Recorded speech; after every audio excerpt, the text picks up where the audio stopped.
नेपालमा अझै पनि धेरै अपाङ्गता भएका व्यक्तिहरू आवश्यक सहायक सामग्रीको पहुँचबाट टाढा छन्। यही विषयलाई केन्द्रमा राख्दै बाल अपाङ्गता टेवा संस्थामा गत जेठ 8 गते विश्वव्यापी छलफल भयो। जुम मिटिङ मार्फत भएको छलफलमा राष्ट्रिय तथा अन्तर्राष्ट्रिय संस्था र व्यक्तित्वको सहभागिता थियो। कार्यक्रममा इन्जिनियर रामचन्द्र थापा सहित विभिन्न देशका विज्ञ, प्राध्यापक, विद्यार्थी, स्वास्थ्यकर्मी तथा अपाङ्गता क्षेत्रमा काम गर्ने संस्थाका प्रतिनिधिहरू सहभागी भएका थिए। स्थानीय स्रोत साधन प्रयोग गरेर कम लागतमा गुणस्तरीय व्हीलचेयर र कृत्रिम अङ्ग कसरी उत्पादन गर्न सकिन्छ भन्ने विषयमा छलफल केन्द्रित थियो। कार्यक्रममा समुदायको आवश्यकता अनुसार दिगो र पहुँचयोग्य सहायक सामग्री विकास गर्न अन्तर्राष्ट्रिय सहकार्य र स्थानीय प्रणाली निर्माणको आवश्यकतामा जोड दिएको थियो। यसै विषयमा हामीले इन्जिनियर रामचन्द्र थापासँग कुराकानी गरेका छौँ।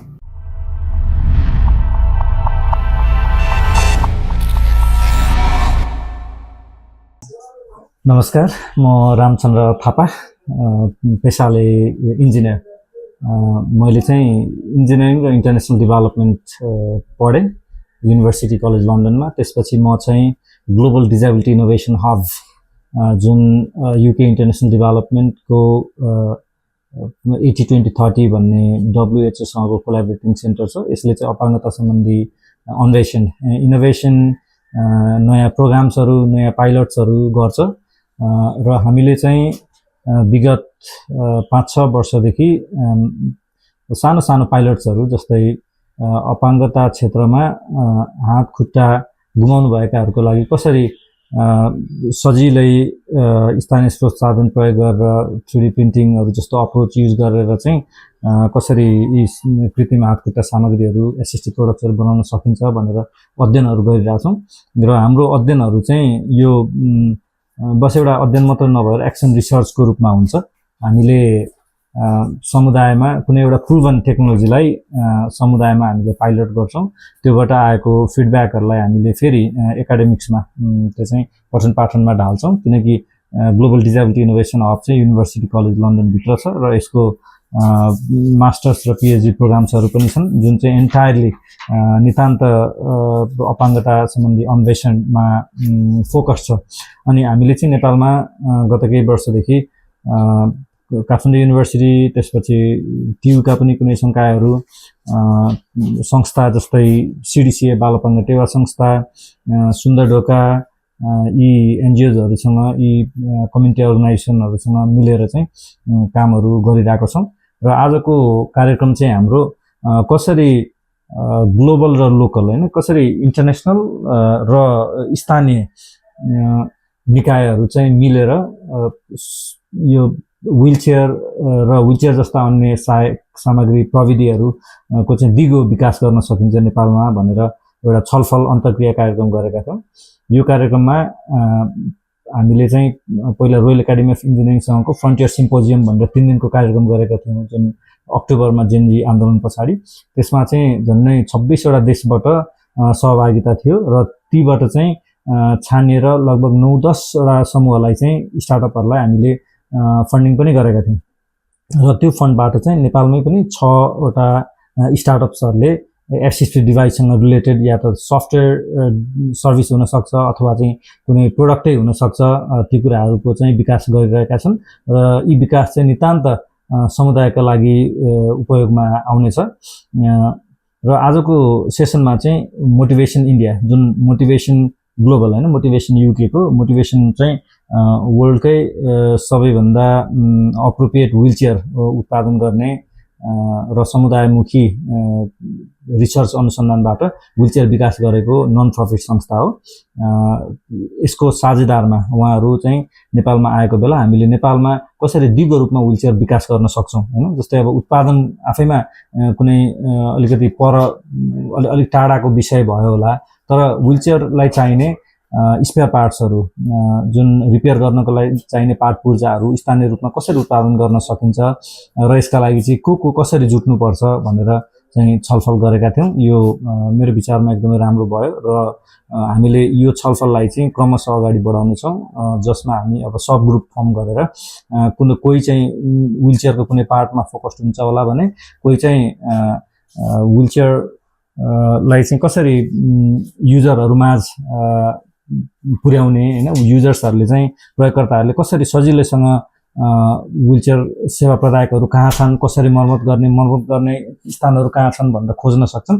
त्यसको लागि चाहिँ मेकरको भन्ने प्लेटफर्म, त्यो भित्र एउटा रिपेयरको पनि र एसिस्टिभ डिभाइसको कम्पोनेन्ट एड हुन्छ र त्यसको युआई होइन त्यो प्लेटफर्म चाहिँ कस्तो बन्नुपर्छ ताकि प्रयोगकर्ताहरूको लागि र सेवा प्रदायकहरूको लागि सहज हुन्छ चलाउनको लागि भनेर त्यो पनि दुईजना स्टुडेन्टले युसिएलका 2जना स्टुडेन्टले प्रस्तुति पनि गरे र उनीहरूले चाहिँ नेपाली इन्भाइरोमेन्टमा सुहाउँदो यो खाले प्रविधि विकास गर्नेछन्। यसमा इन पर्सन र अनलाइन होइन केहीको भौतिक सहभागिता थियो भने कोही अनलाइन मार्फत पनि हामीसँग जोडिनु भएको थियो।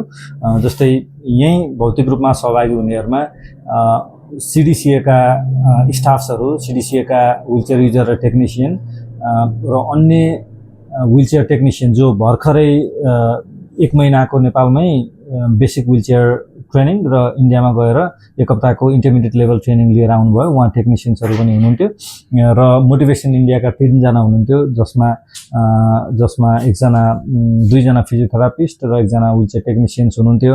उहाँले आफ्नो अनुभवहरू सेयर गर्नुभयो। त्यसपछि university college London global disability innovation हबबाट प्राध्यापक डाक्टर बेन ओल्फ्री, त्यसपछि इम्पेरियल कलेज र युसिएलमा चाहिँ रिसर्च फेलोहरू होइन र एमएससी पढ्दै गरेका विद्यार्थीहरू पनि प्रस्तुतिमा सहभागी थिए र नेपालमा अन्य अनलाइन माध्यमबाट जोडिनेमा स्वास्थ्य मन्त्रालय एलसिडिएमएसबाट पनि सहभागिता थियो।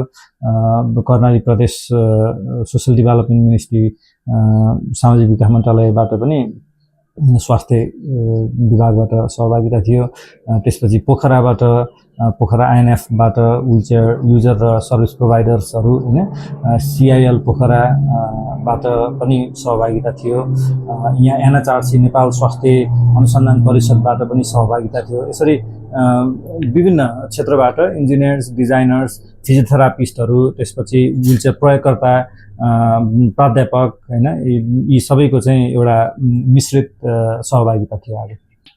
यसमा यो चाहिँ एउटा अन्तर्क्रिया कार्यक्रम जसमा हामीले गरेका कामहरू साझा गर्ने र त्यसको लागि फिडब्याक लिने र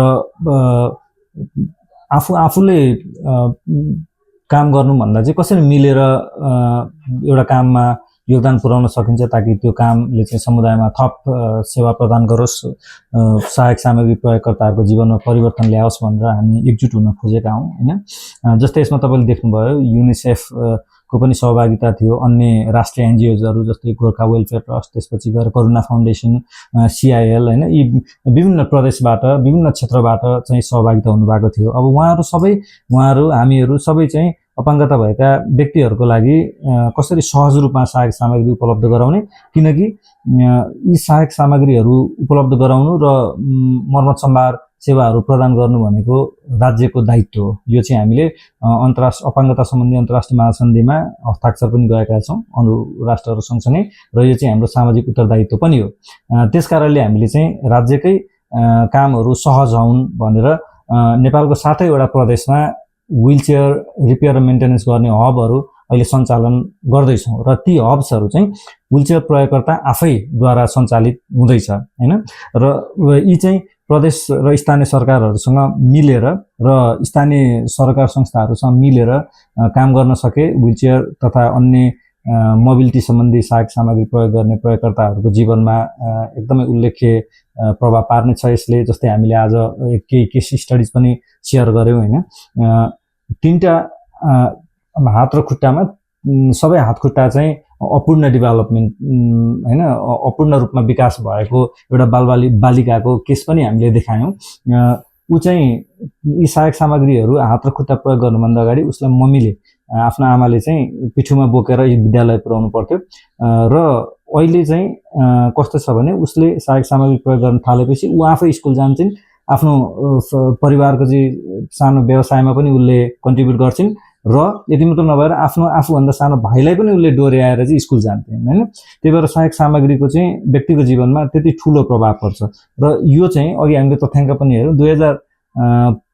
2050 सम्म चाहिँ झन्डै 2.5 अर्ब मानिसहरू प्रयोग गर्दै हुन्छन् कि सहायक सामग्रीहरू, किनकि हामी अहिले चाहिँ एबल छौँ, तर कुनै घटना अथवा कुनै अवस्थावश कुनै पनि समयमा हामी अङ्गभङ्ग हुन सक्छौँ अथवा सहायक सामग्री प्रयोग गर्नुपर्ने हुन्छ हामीलाई, होइन।